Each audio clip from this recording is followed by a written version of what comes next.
Centralia was more of a small crossroads town. We begin at the site of the coal region's most famous mine fire, the borough of Centralia. Once home to more than 1,000 people, now has fewer than 10 houses, thanks to the coal region's most famous mine fire burning underground since 1962. Today it is an odd ghost town. Andy Ulickney, the Historical Society director in neighboring Shenandoah, remembers when it happened. When they started weighing the cost versus the notion of let's just move everybody out, and they paid them, there were royalties, and this, they went with that direction. Just let it burn. Today, there's no more visible smoke coming out of the ground in Centralia proper.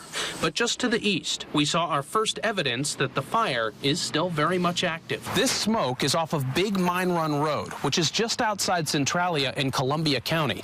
This location is the furthest point that investigators originally thought the mine fire had reached. But that was until 2004, when a mining company reported another mine fire several miles east of here. We obtained that report through a public records request. It identifies a different fire 3 miles to the east, just north of a town called Girardville, first discovered in 2004 by a mining company called Blashock Coal.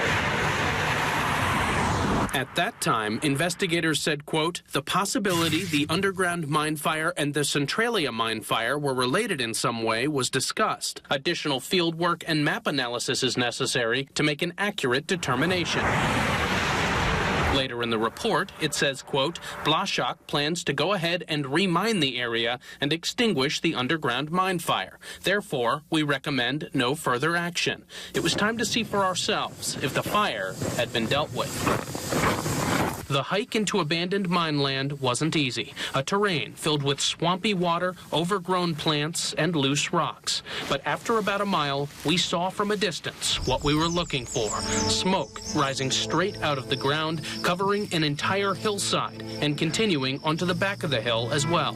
The area was surrounded by dead vegetation. The fire had not been extinguished.